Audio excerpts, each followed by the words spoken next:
ایک آدمی جس کا نام رحیم تھا، جو بہت نیک اور شریف انسان تھا، جس نے کبھی اپنی زندگی میں کسی غیر عورت کو بری نگاہ سے نہیں دیکھا، اس آدمی کے گھر کی حالت بہت خراب ہو گئی تھی۔ نوبت یہاں تک پہنچ گئی کہ گھر میں فاقے ہو گئے۔ اس آدمی کی ایک جوان بیٹی تھی۔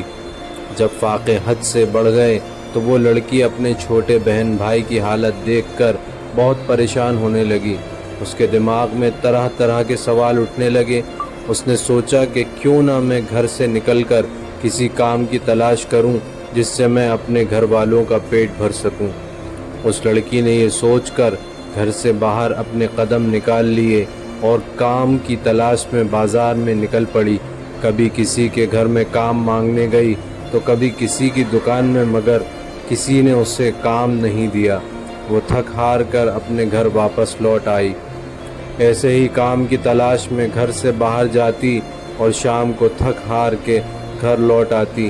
جب کہیں بھی اسے کوئی کام نہیں ملا تو وہ لڑکی غلط قدم اٹھانے پر مجبور ہو گئی۔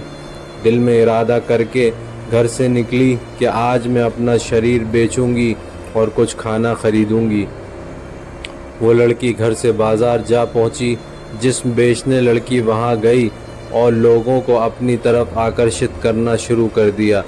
وہ لوگوں کو اپنی طرف آکرشت کرنے کی کوشش کرتی رہی، لیکن کسی نے بھی اس پر دھیان نہیں دیا۔ دھیان تو دور، کسی نے اس کی اور نگاہ تک اٹھا کر نہیں دیکھا۔ لوگ آتے اور اس کی اور نظر اٹھائے بنا نکل جاتے۔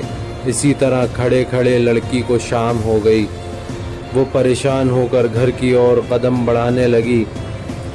جب گھر پہنچی تو اپنے والد کو پریشانی میں دیکھا۔ دروازے پر باپ نے بیٹی کو دیکھا اور پوچھا، بیٹی کہاں گئی تھی؟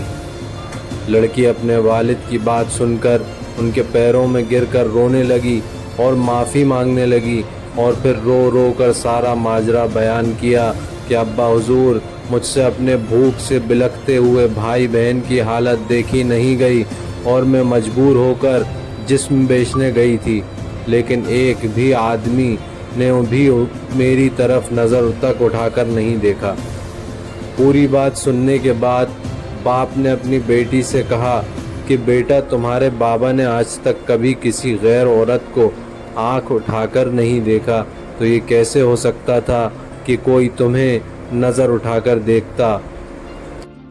اس لیے اپنی گندی نگاہ کسی عورت پر مت ڈالو، کیونکہ نظر گرم بیج ہوتا ہے، جیسا بوؤ گے کل کو ویسا ہی پاؤ گے۔ آج آپ اپنے آپ کو خبردار کریں گے تو کل تمہاری اولاد بھی محفوظ رہے گی۔ دوستوں، آپ کو آج کا ہمارا یہ ایپیسوڈ ایک نیک باپ کی مجبور لڑکی کی سبق آموز کہانی کیسا لگا؟ اپنی قیمتی رائے ہمیں کمنٹ سیکشن میں بتائیں اور اس چینل کو لائک، شیئر اور سبسکرائب کریں۔ جزاک اللہ خیر۔ اللہ حافظ۔